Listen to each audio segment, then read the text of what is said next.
सभी सखियों, सहेलियों और सखाओं को रेडियो सखी ममता सिंह का नमस्कार। चंचल जी, आपको भी हमारा नमस्कार। नमस्कार ममता जी, आपको और सभी सुनने वालों को नमस्कार। कैसी हैं आप?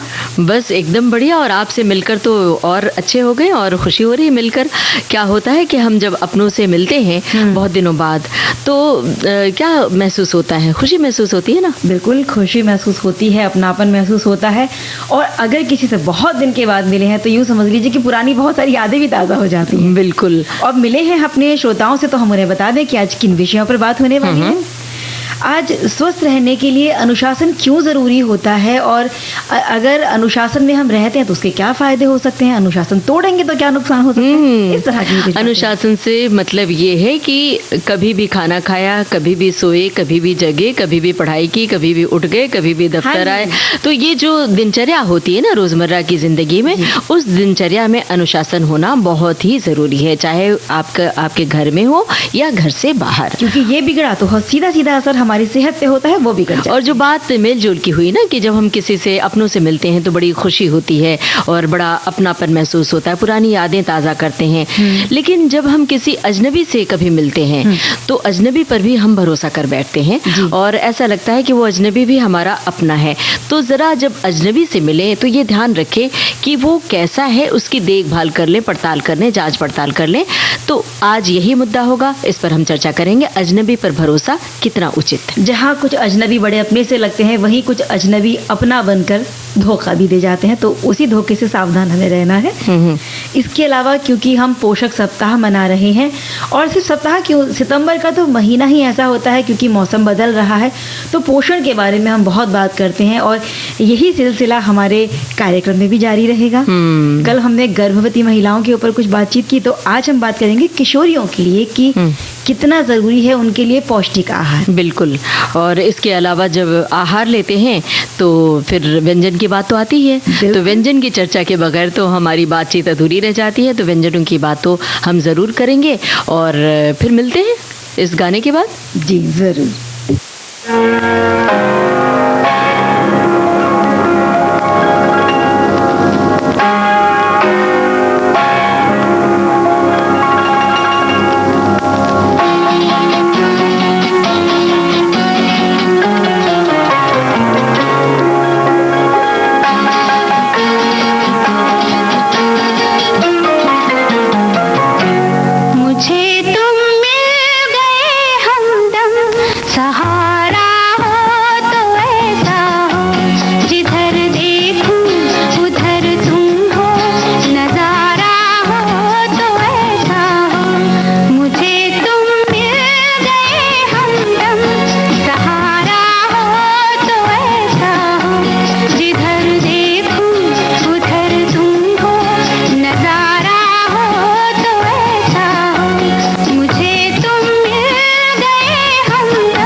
मेरी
भाई ये तो मेल मुलाकात की बात हो गई, और अब जब हम कह रहे थे कि अनुशासन जीवन में बहुत ज़रूरी है, तो अनुशासन रखने के लिए हमें क्या कुछ करना पड़ता है।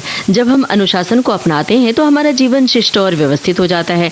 हम अपना हर काम समय पर करते हैं, हमारे व्यवहार में कुशलता और कोमलता भी आती है, और हम हर काम को ईमानदारी से करने लगते हैं।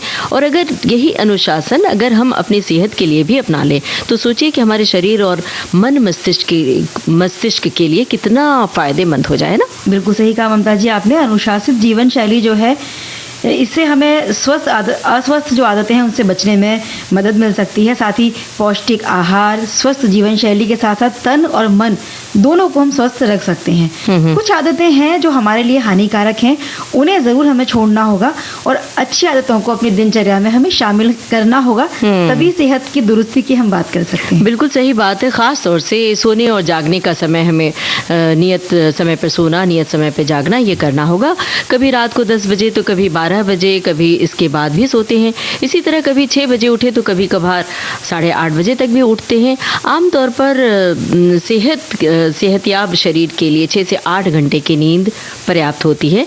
लेकिन आज के ज़माने में चंचल जी बताइए कि क्या इतनी नींद हम ले पाते हैं? कभी 5 घंटे तो कभी 6 घंटे, और कभी हम 9-9, 10-10 घंटे ही सोते रह जाते हैं। तो ये क्या सेहत के लिए अच्छा है? बिल्कुल नहीं ना, बिल्कुल अच्छा नहीं है। और साथ ही जब हम बात करते हैं ममता जी कि 6 से 8 घंटे की नींद ज़रूरी है, तो इसका एक समय भी निर्धारित होना चाहिए कि आप 10 बजे मतलब 8 से 10 के बीच में सो जाएं और सुबह 5 से 7 के बीच में आपका जागने का समय इस तरह से आप निर्धारित करिए। नहीं कि रात के 2 बजे सोए और 10 बजे उठ गए, हाँ जी 6 घंटे की नींद पूरी कर ली।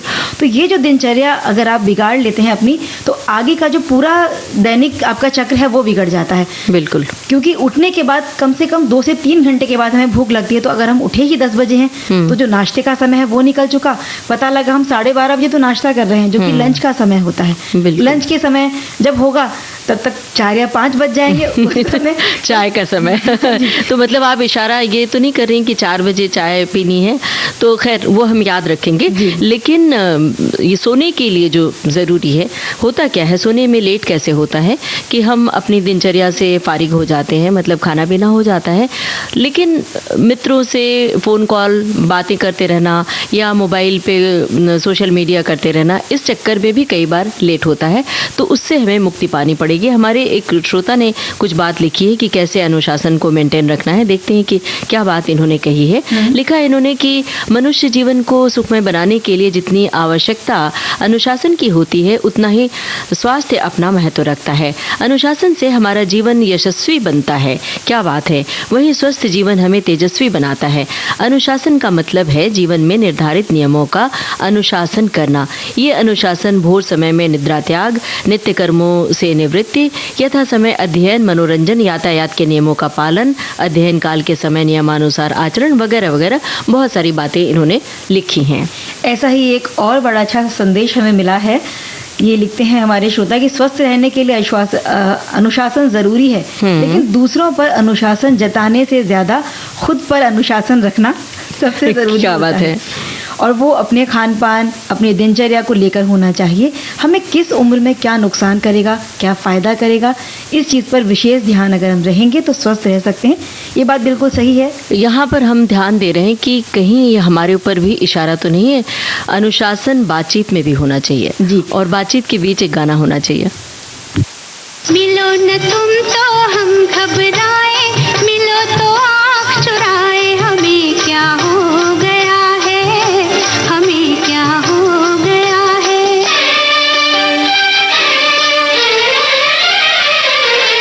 मिलो न तुम तो हम घबराए, मिलो तो आँख चुराए, हमें क्या हो गया है, हमें क्या हो गया है। तुम्ही को दिल का राज बताए, तुम्ही से राज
वही क्या बात है चंचल जी, एक श्रोता ने तो गजब की बात लिखी है कि अनुशासन का हमारे जीवन में उतना महत्व है जितना कि भाषा में व्याकरण का।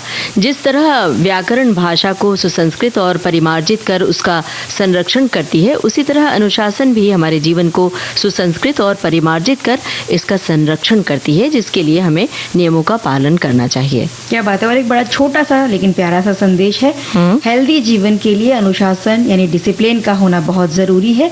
अनुशासन का मतलब नियमित दिनचर्या को हमें अपने हेल्दी बनाने के लिए अपनाना है। पर करना क्या है ये तो बता दें। जब बात स्वास्थ्य से जुड़े अनुशासन की होती है तो व्यायाम करना चाहिए, उसे नज़रअंदाज नहीं करना चाहिए। अमूमन ये होता है कि एक दिन व्यायाम कर पाए तो 2 दिन की छुट्टी, ऐसा नहीं होना चाहिए। और रोज़ाना अपने लिए थोड़ा सा वक्त निकालें, आधा घंटा ही सही, लेकिन व्यायाम ज़रूर करें। अपनी क्षमता और उम्र के हिसाब से हल्के फुल्के व्यायाम या सैर का नियम बना लें। बिल्कुल, जैसे आपने कहा ना, उम्र के अनुसार। तो अगर आपको लगता है कि आपकी क्षमता नहीं है या आप इस समय एक सीनियर सिटीजन व्यक्ति हो चुके हैं, तो सैर सपाटा तो सभी के लिए अच्छा है। लेकिन बहुत सारे लोगों को लगता है कि उनका अगर काम ऐसा है जिसके लिए उन्हें बहुत घूमना पड़ता है, तो हमारा सैर सपाटा दिन भर होता रहता है। लेकिन ये सैर सपाटा और सुबह की सैर या खाना खाने के बाद रात को जो हम टहलने निकलते हैं, इनमें बड़ा फर्क होता है। काम के संबंध में चढ़ना उतरना या जाना, बिल्कुल आप एक्टिव रहते हैं इससे, लेकिन उसे व्यायाम की गिनती में नहीं गिना जाएगा। बिल्कुल सही बात है। और खुद का दायरा सीमित कर लें या कुछ सीमाएं निर्धारित कर लें। इच्छाओं और मन के भटकाव पर भी कुछ नियंत्रण कर लें तो भी अनुशासन आ जाता है आपके जीवन में। जो चीज़ें हमें स्वास्थ्य से भटकाती हैं, जैसे बार बार चाय कॉफ़ी पीना, मिठाई खाना, चॉकलेट खाना, बाजार की चटपटी चीज़ें या जंक फूड खाना, इन तमाम इच्छाओं के लिए मन पर नियंत्रण बहुत ज़रूरी है।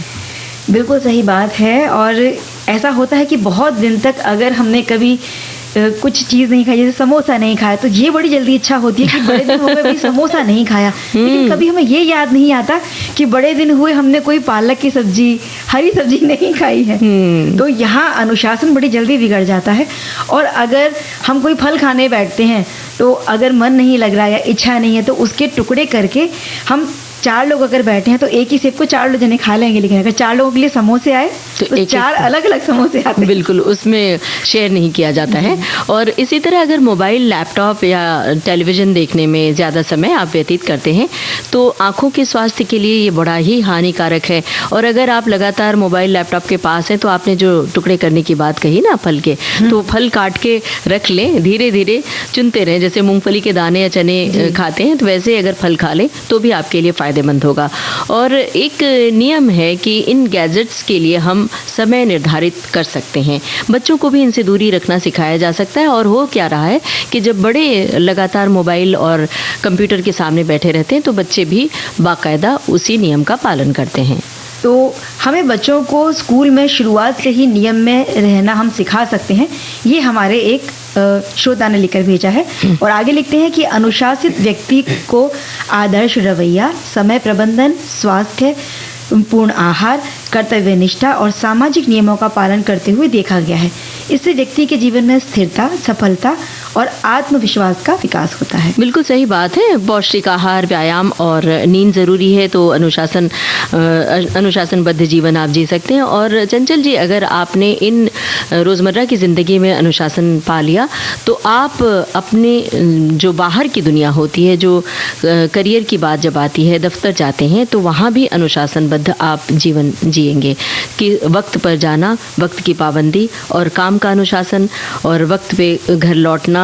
तो ये सारा कुछ आपके एक तरह से व्यक्तित्व निर्माण का समय होता है जब आप अनुशासनबद्ध जीवन जी रहे होते हैं। तो और हम बार बार नींद की और खाने की बातें करते हैं, लेकिन हम पानी पीने की बात नहीं करते। बहुत लंबे समय तक जब हम किसी काम में लगे रहते हैं ना, तो पानी पीना भूल जाते हैं। और ऐसे में हमारा शरीर है वो डिहाइड्रेट होने लगता है।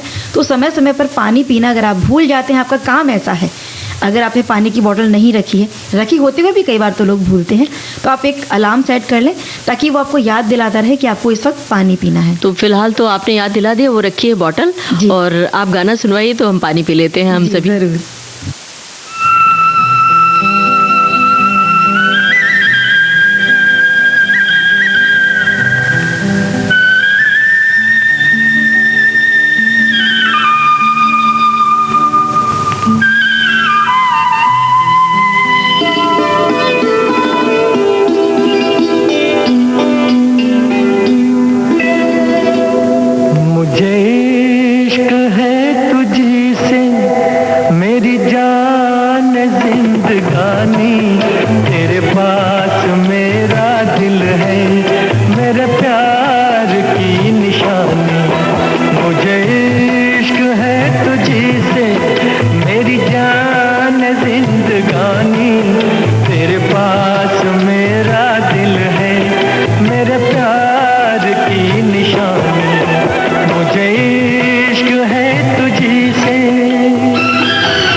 बेखुदी की राहें, ये हसीन लब नशीले, ये झुकी झुकी निगाहें, तेरे हुस्न ने दिखाई मुझे बेखुदी की राहें, ये हसीन लब नशीले, ये झुकी झुकी निगाहें, तेरी जुल्फ से उठी है ये घटाओं की जवानी, तेरे पास मेरा दिल है, मेरे प्यार की निशानी, मुझे इश्क है तुझी से, मेरी जान जिंदगानी, तेरे पास मेरा दिल है, मेरे प्यार की निशानी, मुझे इश्क है तुझी से। सुनते हैं ना, लव एट फर्स्ट साइट, इनकी पहली नज़र में प्यार हो जाता है, इश्क है तुम्ही से। लेकिन अगर वो जो पहली नज़र का प्यार है, हाँ। अगर तो आपका साथ दे तो बहुत अच्छी बात है, लेकिन कहीं दिल तोड़ने वाली बात हो जाएगी तो हम फिर लगता है कि अजनबियों पे भरोसा कभी नहीं करना चाहिए। बिल्कुल, लेकिन ऐसा ज़रूरी नहीं है कि हर अजनबी आपको दगा दे दे, धोखा दे दे। लेकिन आज के ज़माने में आप किसी पर भरोसा ना करें, और अजनबी से जब एक नाता बन जाता है, रिश्ता बन जाता है, तो कई बार तो अजनबी आपके बहुत ही क्लोज बनते हैं और रिश्ते का नाम दे दिया जाता है। कई बार प्रेमी प्रेमिका अजनबी के बाद प्रेमी प्रेमिका बन जाते हैं, पति पत्नी बन जाते हैं, भाई बहन का रिश्ता बन जाता है, एकदम मुंह बोली बेटी जैसा रिश्ता बन जाता है।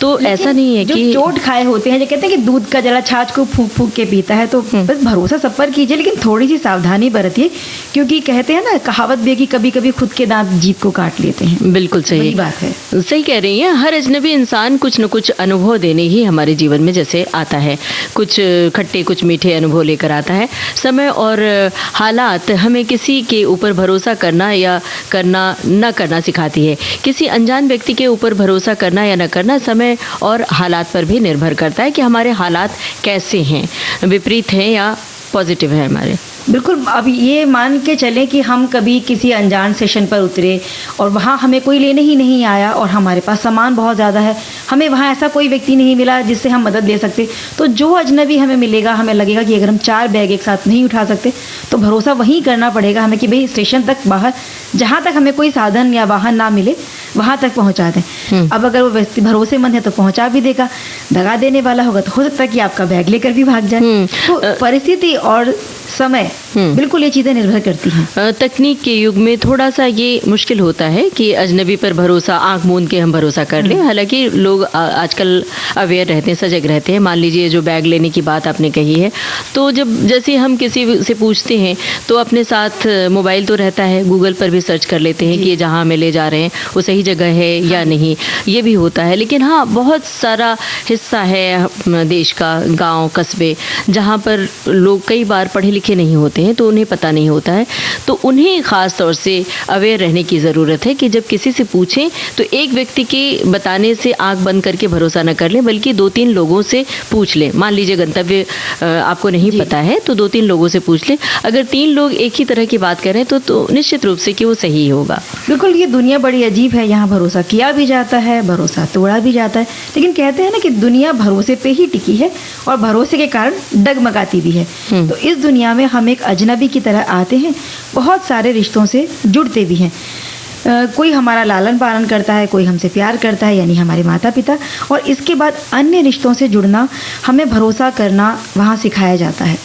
जब हम आते हैं दुनिया में तो बिल्कुल हमारे लिए तो माता पिता भी अजनबी हैं, लेकिन धीरे धीरे उन पर हम भरोसा करना सीखते हैं, और बहुत सारे जो कुल के ही लोग होते हैं धीरे धीरे वो रिश्ते में जुड़ते जाते हैं। और एक लड़की जब नए परिवार में जाती है, वहाँ जब वो उन अजनबियों के बीच में होती है, अगर भरोसा नहीं करेगी तो अपना जीवन कैसे जिएगी। हाँ, लेकिन वहाँ पर एक रिश्ता बन चुका होता है, परिवार का रिश्ता जुड़ चुका होता है, बल्कि परिवार नहीं समाज की ओर से रिश्ता जोड़ा जाता है। और किसी अजनबी इंसान की बातों पर भरोसा करने से पहले हमें अपने विवेक का इस्तेमाल ज़रूर करना चाहिए। अनजान लोगों पर विश्वास करना बड़ा मुश्किल काम है, क्योंकि लोग विश्वास जीत कर ही बाद में उन्हें हमें नुकसान पहुंचाते हैं। किसी पर विश्वास किया, उस विश्वास को टूटते हुए देखा, तब ये विश्वास जैसी बातों से भी डर लगने लगता है। ये बातें चंचल जी उस समय बहुत ध्यान देने की है, ख़ास तौर से जब ट्रेन में आप जा रहे हैं, लंबी यात्रा पर जा रहे हैं, रेलगाड़ी में बैठे हैं, वहाँ बहुत सारे अनजान लोग होते हैं, उन पर भरोसा करके कोई खाने पीने की चीज़ होती है तो उन पर बहुत सजग रहने की ज़रूरत है। और इस समय हमें सजग रहने की ज़रूरत है कि ये वक्त हो चला है अंतराल का।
विविध भारती पर इस समय कार्यक्रम चल रहा है सखी सहेली। अंतराल के बाद हम फिर से हाजिर हैं और हम बात कर रहे थे अनजान व्यक्तियों पर भरोसे को लेकर।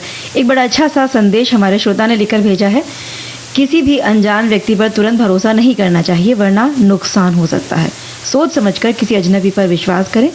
अनजान व्यक्ति पर भरोसा करना गलत तो नहीं, परंतु अधिकांश अनजान व्यक्ति पहले शुरुआत में तो अच्छी मीठी मीठी बातें करते हैं और बाद में नुकसान पहुंचा देते हैं। बहुत ज़्यादा लव मैरिज और प्रेम विवाह में भी ये देखा गया है कि विवाह से पहले सब कुछ सही होता है और विवाह के बाद ही सब कुछ ख़राब होने लगता है। क्या बात है। लेकिन विवाह तो यहाँ पर हम ये कहना चाहेंगे कि विवाह तो चाहे लव मैरिज हो चाहे अरेंज्ड मैरिज हो, जो छोटी मोटी तकरार होती है, नोकझोंक होती है, वो तो शादी के बाद दोनों तरह से होती है। तो ये हम कतई नहीं कह सकते हैं कि किसी ख़ास तरीके से जो विवाह हुआ उसमें तकरार हुई। और इस समय हम विवाह में सामंजस्य होना ज़रूरी है, समझौता, गाड़ी समझदारी बहुत ज़रूरी है। और ऐसे ही सामंजस्य और समझदारी हमारे कार्यक्रम में भी चाहिए ना। अभी गाना सुन लेते हैं, सुनते हैं। अरे चुपके से दिल दे दे, नहीं ते शोर मच जाएगा, शोर मच जाएगा। चुपके से दिल दे दे, नहीं ते शोर मच जाएगा, हाँ शोर मच जाएगा। मैं हो गई बदनाम, तेना सोच तू बच जाएगा, शोर मच जाएगा। ओए मैं हो गई बदनाम, तेना सोच तू बच जाएगा, शोर मच जाएगा। होए होए होए,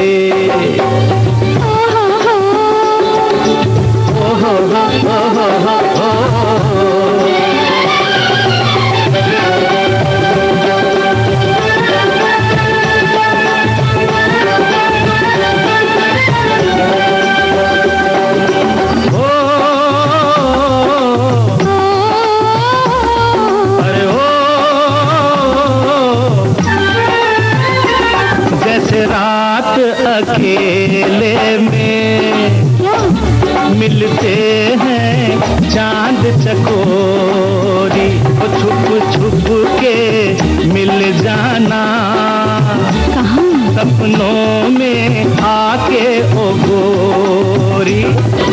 देखो दिल भर जानी, बोल प्रीत मेरी दीवानी, वो तो है। छोड़िए प्रेम कहानी, नहीं ते शोर मच जाएगा।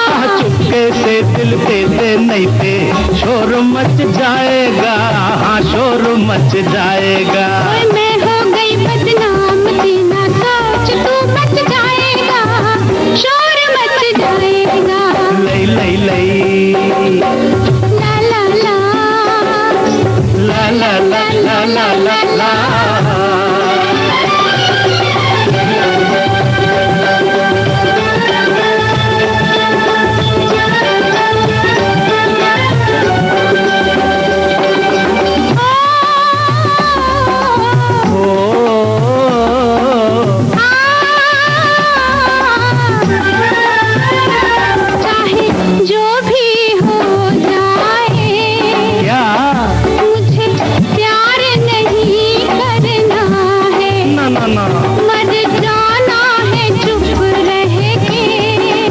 हुआ, इकरार नहीं करना है।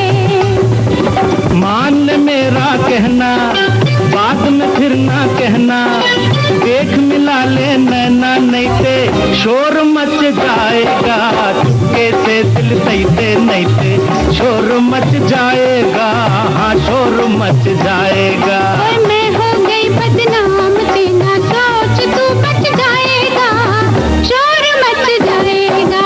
होए होए होए, हो हो हो हो हो हो ले ले ले। भाई हम बात कर रहे अरे हैं कि एक साथ दोनों बोल रहे हैं, मतलब ज़्यादा मोहब्बत है ऐसा कहते हाँ हैं। जी, और हम बात प्रेम विवाह को लेके ही कर रहे थे।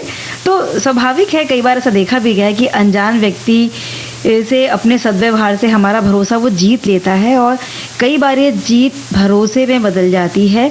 लेकिन इस सब के बावजूद अक्सर अनजान व्यक्ति जो है वो, हम लोग अनजान लोगों पर विश्वास करने से थोड़ा सा हिचकिचाते ही हैं, क्योंकि अक्सर धोखे ही मिलते हैं, और विश्वास जीतकर किसी ने उस विश्वास को निभाया हो, ये इसकी प्रतिशतता जो है वो बड़ी कम है। बिल्कुल, लेकिन कहते हैं कि चांद कहता था नहीं, चांद कहता था नहीं अहले ज़मीन है कोई, चांद कहता था नहीं अहले ज़मीन है कोई, कहकशां कहती थी पोशीदा यही है कोई। एतबार किसका करें, एतराज़ किसका करें, बात ये दिमाग पर छोड़िए, दिल का यहाँ काम नहीं। ये हमारी एक सखी ने लिख भेजा है ये टिप्पणी के रूप में, और हमने सखियों और सखाओं तक ये बात पहुँचा दी है। तो और बात संदेश है, अजनबी पर भरोसा कितना उचित है। ये बात तो बड़ी अच्छी है, फिर भी अजनबी, अरे भाई कोई अजनबी से पहचान होती है, और कोई पहचान के भी यहाँ अजनबी होता है। फिर ईश्वर को कोई कहाँ पहचान पाता है, फिर भी लोग उस पर भरोसा कर लेते हैं। यही सोचकर अजनबी पर भी भरोसा कर लेना चाहिए, साथ ही उस भरोसे का मूल्यांकन करते हुए ही आगे बढ़ते रहना चाहिए, अन्यथा लौकिक संसार में भरोसा टूटता भी है। फिर सावधानी तो जीवन के हर क्षेत्र में अति आवश्यक है। तो ये बात सही है, बिल्कुल करना है, लेकिन सावधानी बरतनी है। और इसी तरह की एक बात कही है हमारी एक सखी ने, अजनबियों पर भरोसा करने का ऐसा कौन सा रेशा है जिसे हम पकड़कर कह सकते हैं कि ये भरोसे लायक है या फिर नहीं। ये एक ऐसी जटिल स्थिति है और कभी कभी तो सबक मिलने तक पता लगाना मुश्किल हो जाता है कि अजनबी हमारे लिए कितना घातक सिद्ध हो सकता है। फिर भी किसी अजनबी लिंक पर कभी भरोसा न करें। तकनीक की तेज रफ्तार में सबसे ज़्यादा स्मार्टफोन पर कुछ भी भेजकर अजनबियों ने ठगी का बड़ा ही आसान रास्ता निकाल लिया है। तो किसी भी अजनबी से पैसे के लेन देन में हमेशा सावधान रहें। और रहा सवाल अपनी निजी ज़िंदगी का, तो अगर किसी अजनबी मित्र, सहेली या दोस्त पर आप भरोसा कर रहे हैं तो आखिरी दम तक करो। नतीजा चाहे जो हो, अंत में या तो तुम एक बहुत अच्छा दोस्त पाओगे या फिर बहुत अच्छा सबक। बिल्कुल सही बात है। और जब हम बात करते हैं कि सोशल मीडिया पर जो मित्रता होने लगी है, यहाँ अपनी बहुत अंतरंग बातें जो होती हैं वो हमें कभी एक दूसरे से साझा नहीं करनी चाहिए, क्योंकि उन बातों को फ़ायदा उठाकर हो सकता है कि आपको कभी कोई नुकसान पहुंचाने की कोशिश भी करे। बिल्कुल। तो वहाँ जो मित्रता है वो उसकी एक सीमित दायरा होना चाहिए, जहाँ आप समझ सके कि कितनी बातें आपको एक दूसरे के साथ साझा करनी है। आप कहाँ काम करते हैं, किस शहर में रहते हैं, आपकी हॉबीज़ क्या हैं, यहाँ तक की बातें ठीक है। और रोज़मर्रा की आपने बातें चिट चैट किया, वहाँ तक चल जाता है। और देखिए ना, एक हमारी सखी ने लिखा है कि कभी भी किसी अनजान व्यक्ति पर तुरंत भरोसा नहीं करना चाहिए, वरना नुकसान हो सकता है। सोच समझकर किसी अजनबी पर विश्वास करें। अनजान व्यक्ति पर भरोसा करना गलत तो नहीं है, लेकिन अधिकांश अनजान व्यक्ति पहले शुरुआत में अच्छी मीठी मीठी बातें करते हैं, बाद में नुकसान पहुँचाते हैं। और आज क्या बात है कि हमारी सखियाँ टिप्पणी भेज रही हैं, सखाओं की ओर से टिप्पणी बहुत कम आ रही है। और तो ममता जी देखिए ना, हम बचपन से बच्चों को सिखाते हैं कि अजनबी पे भरोसा ना करें, कोई अगर तुम्हें कुछ खाने को देगा तो लेना नहीं। लेकिन जब बच्चा बड़ा हो रहा होता है तो वो माता पिता पर आंख मूंद कर भरोसा करता है। वो जब हम उसे हवा में उछालते भी हैं तो बड़ा हंसते हंसते नीचे आता है, क्योंकि उसे मालूम है कि पिता की बलिष्ठ बाहें उसे संभाल लेंगी। इसी तरह से जब अजनबी पे भरोसे करने की बात आती है, जब हम बीमार होते हैं और जाते हैं अड़ोस पड़ोस के किसी डॉक्टर के पास, तो ज़रूरी नहीं कि हमने उससे पहले भी इलाज करवाया हो, लेकिन कहीं ना कहीं ये भरोसा है और हम जानते हैं कि वो चिकित्सक है, जिस पेशे से वो है वो इलाज ही कर रहा है। जाने जाने अनजाने उनसे किसी भूल में हो सकता है कि हमें किसी दवा से नुकसान पहुंच जाए, तो वहाँ हम कहते हैं कि ये डॉक्टर भरोसे के लायक नहीं है। तो ये जो चीज़ें हैं ना, समझने वाली बात है। कई बार हमारी हो सकता है कि हमारे शरीर को वो दवा सूट नहीं की हो, या वो डॉक्टर ने नुकसान पहुंचाने की कोशिश नहीं की है। देखिए, एक हमारी सखी ने एक अनुभव साझा किया है, देखते हैं क्या लिखा है। अजनबी की बात आई तो मैं इंदौर पहली बार अपनी दोनों छोटी बेटियों को लेकर नौकरी करने आई थी, पर यहाँ जहाँ मुझे नौकरी मिली अजनबी तो थे पर अपनत्व से भरे हुए थे। आज मैं इंदौर वासी ही हो गई। आज हुई दिल से उनका शुक्रिया अदा करती हूँ। वो अब इस दुनिया में नहीं है जिनको हम गॉड फादर कहते थे, पर वो जहाँ भी हैं उनको हमारी ओर से सादर नमन। और बहुत सारे श्रोता हमें लिख रहे हैं, तो इनकी टिप्पणियाँ हम साझा करते चलेंगे बीच बीच में। देख रहे हैं कि आप कुछ कहना चाह रही हैं, कहिए। ममता जी, प्रकृति का नियम है कि हम दूसरों से हमारी अपेक्षाएं हमेशा ही बनी रहती हैं। इसलिए कुछ इंसान भले ही मीठे बोलने वाले या दोहरे चरित्र वाले व्यक्तियों पर विश्वास कर लेते हैं, लेकिन वही लोग हमें अक्सर धोखा भी दे जाते हैं, जो कि अक्सर आमतौर पर देखा जाता है। इसलिए विश्वास करना है तो खुद पर करिए और सोच समझ कर ही कोई कदम आगे बढ़ाइए। हम एक कदम आगे बढ़ाते हैं और चलते हैं गाने की तरफ।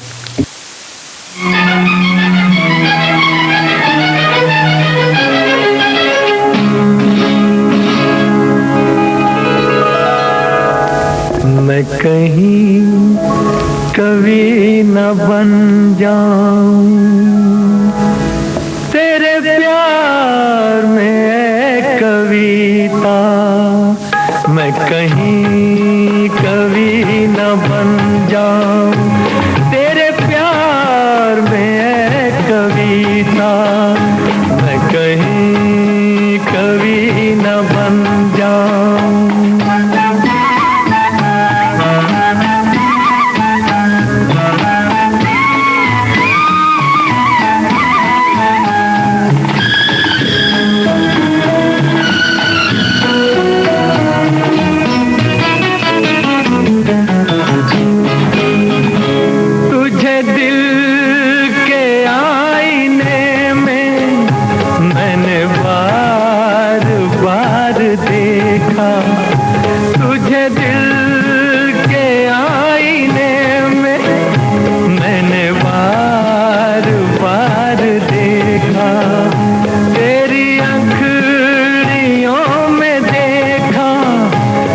झलकता प्यार देखा, तेरा तीर मैंने देखा तो जिगर के पार देखा।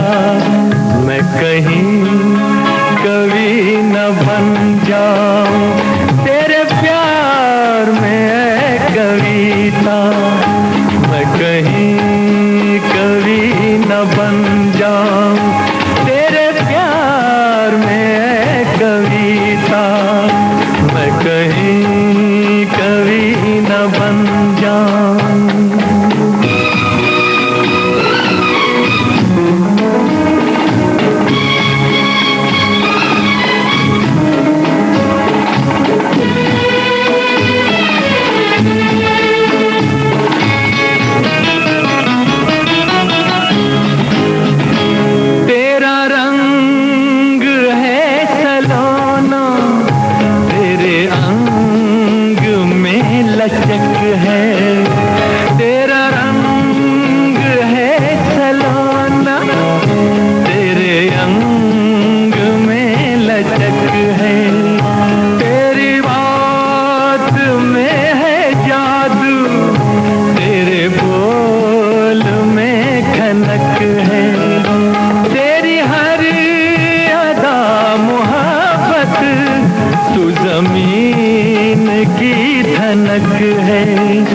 मैं कहीं कवि न बन जाऊं तेरे प्यार में कविता, मैं कहीं कवि न बन जाऊं तेरे प्यार में कविता, मैं कहीं कवि न बन जाऊं।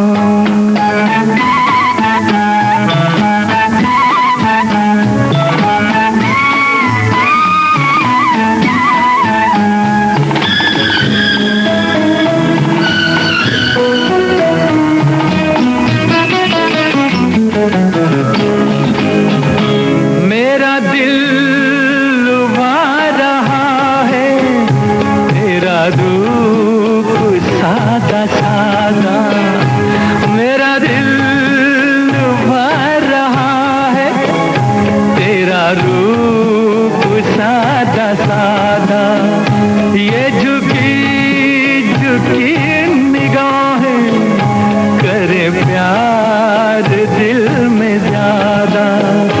मैं तुझी पे जान दूंगा, है यही मेरा इरादा।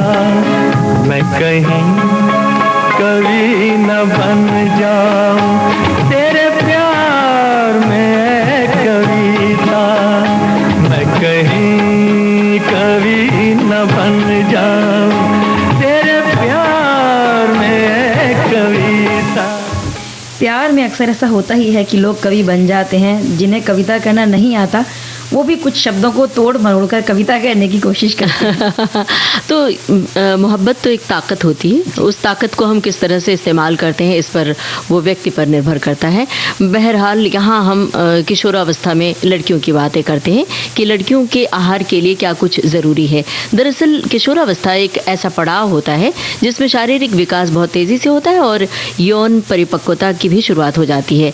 लड़कियों में किशोरावस्था में ही मासिक चक्र की भी शुरुआत होती है, तो ऐसे में बहुत ज़्यादा उनके खान पान का ध्यान रखना ज़रूरी होता है। जी ममता जी, और यही कारण है कि किशोरावस्था के दौरान लड़कियों को पहले से ज़्यादा पोषण देना है और पौष्टिक आहार की ज़रूरत उनको ज़्यादा होती है, ताकि जो उनका शारीरिक विकास हो रहा है वो ठीक तरीके से हो पाए और स्वास्थ्य संबंधी समस्याएं उन्हें अगर कुछ होने लगे तो उन्हें भी रोका जा सके। बिल्कुल सही कह रही हैं आप। उम्र के इस पड़ाव पर अगर उन्हें पौष्टिक आहार न मिले तो पोषण की कमी के कारण लड़कियों में उनका उचित शारीरिक विकास नहीं हो पाता है, उनकी प्रजनन संबंधी समस्याएं भी होती हैं, उस क्षमता पर भी असर होता है। विटामिन की कमी हो जाती है, जो विटामिन की कमी के कारण आगे चलकर उन्हें बहुत सारी तकलीफों से जूझना पड़ता है। आगे चलकर यानी कि गर्भावस्था की जब परिस्थिति में वो आती हैं तो उस दौरान बहुत सारी परेशानियों का सामना उन्हें हो सकता है, और वो ना हो, उनसे बची रहें और एक अच्छे स्वस्थ शिशु को वो जन्म दें।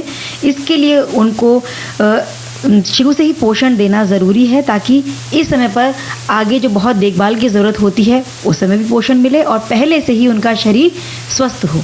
बिल्कुल, इसीलिए तो कहा जाता है ना कि किशोर वय की लड़कियों को ज़रूरत से ज़्यादा पौष्टिक और संतुलित आहार खिलाना बहुत ज़रूरी होता है। आपको याद होगा चंचल जी, घर में जो दादी नानी होती थी इन सब पर बहुत जोर देती थी, कहती थी ठीक से खाओ पियो, नहीं तो फिर आगे चलकर परेशानी होगी। एक किशोरी को प्रतिदिन पोषण की ज़रूरतों को पूरा करने के लिए उनके आहार में ऐसे तत्व शामिल होना चाहिए जिसमें पर्याप्त मात्रा में प्रोटीन हो, फैट हो, कार्बोहाइड्रेट, मिनरल और विटामिन की मात्रा बहुत ज़्यादा हो।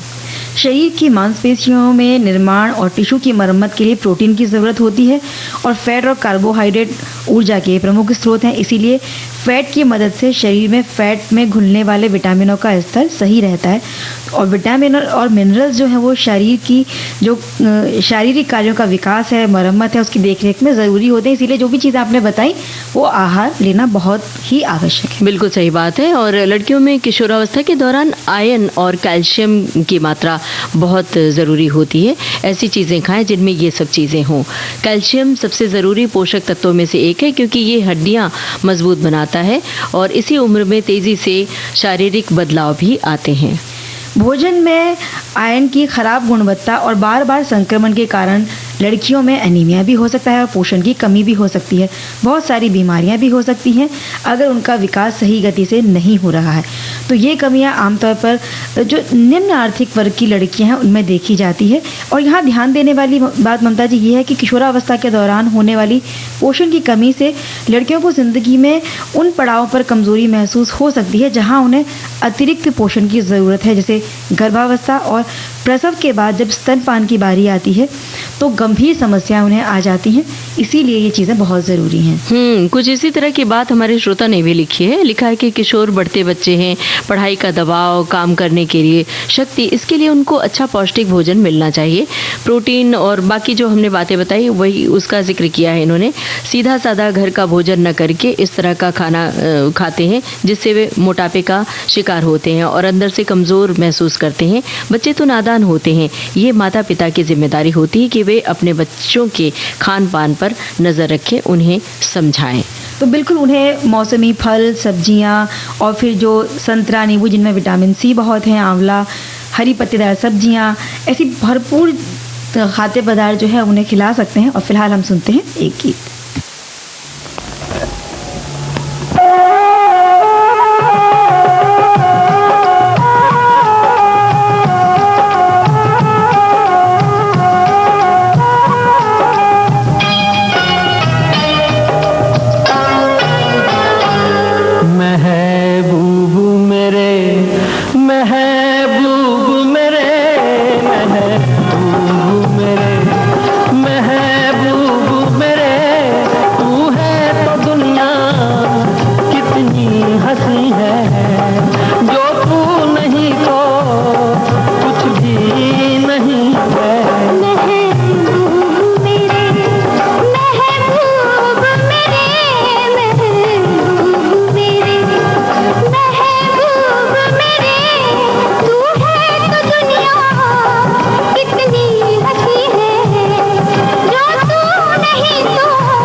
भाई बात हो रही थी पौष्टिक आहार की, तो ऐसी ही एक बड़ी अच्छी सी रेसिपी ममता जी हमें आज मिली है ना। बिल्कुल, हमारे एक श्रोता ने लिख भेजी है। गुजराती व्यंजन पात्रा, मतलब अरबी के पत्ते से बनाया जाने वाला व्यंजन है। और इन दिनों में अरबी के पत्ते बाजार में खूब मिल रहे हैं। तो मतलब अरबी के पत्ते कहीं दिखे तो आप खरीद ले आएँ और अरबी के पत्तों को धोकर और मोटा वाला हिस्सा होता है, नस जैसे बनी होती है, उसको निकाल कर उस पर हल्का सा बेलन चला दें ताकि वो नरम हो जाए। और 1 कटोरी बेसन ले लें, इमली की खट्टी मीठी चटनी स्वाद के अनुसार ले लें, नमक, हल्दी, लाल मिर्च पाउडर, धनिया पाउडर, तिल बघार के लिए, राई जीरा और तिल, मीठी नीम के पत्ते, हरी मिर्च के लंबे लंबे कटे हुए टुकड़े। अब इसे कैसे बनाएं ज़रा बताइए चंचल जी। और कुछ चीज़ें अगर आपके स्वाद के अनुसार आप इसमें जोड़ना चाहें या जो चीज़ों का उपयोग नहीं करना चाहते हैं तो उनको घटा भी सकते हैं। अब बेसन में सारी चीज़ें मिला दें, इसमें पानी या छाछ डालकर गाढ़ा घोल बना लें, पत्तों पर हाथ से फैला दें, एक के ऊपर एक पत्ता रखकर गोल गोल रोल बना लें। और रोल बहुत ज़्यादा मोटे ना बनाएं, लेकिन बहुत कसकर इसे लपेटना होता है ताकि ये बाद में खुल ना जाए। हाँ, अब इसे स्टील की छन्नी में रख कर कढ़ाई में नीचे पानी डालकर रखें, ऊपर से ढक दें। 20 से 25 मिनट में ये उबालें और मतलब स्टीम में ही पकाना है। जब ये ठंडा हो जाए तब गोल गोल इसे काट लें। अब एक कढ़ाई में 2 बड़े चम्मच तेल डालकर राई, जीरा, तेल, हरी मिर्च, मीठी नीम के पत्ते वगैरह वगैरह डालकर पात्रा डालकर धीमी आंच पर अच्छे से इसे सेक लें। अगर आपकी इच्छा हो तो पात्रा को तलकर भी खा सकते हैं। इसका स्वाद खट्टा मीठा और तीखा दोनों ही अच्छा लगता है। खट्टी मीठी हरी चटनी या इमली की चटनी के साथ बहुत ही अच्छी लगती है ये रेसिपी। कई बार जब हम किसी के घर जाते हैं और ऐसी ही कोई बड़ी स्वादिष्ट सी रेसिपी व्यंजन हमें परोसे जाते हैं तो वो हमेशा हमारी यादों में बनी रहती हैं और ऐसी कुछ यादें हमारे गीतों से भी जुड़ी हुई हैं। सुनते हैं ये गाना।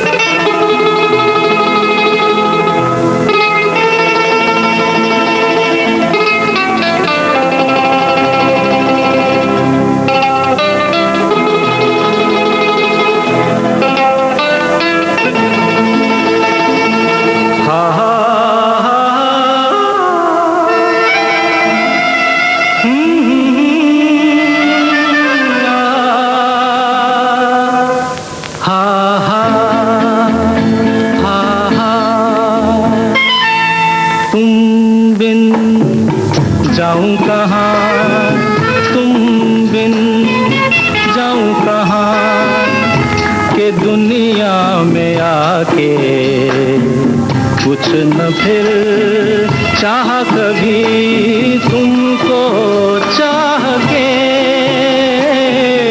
तुम बिन जाऊं कहाँ, के दुनिया में आके कुछ न फिर चाह कभी तुमको चाह के। तुम बिन हा हा हा हा हा हा हा हा हा हा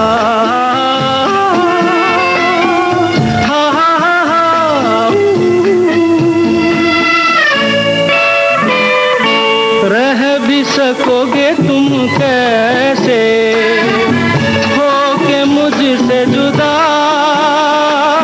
हट जाएंगी दीवारें सुन के मेरी सदा। आना होगा तुम्हें मेरे लिए साथी मेरी सुनी राह के। बिन जाऊं कहाँ, के दुनिया में आके कुछ न फिर चाह कभी तुमको चाह के। तुम बिन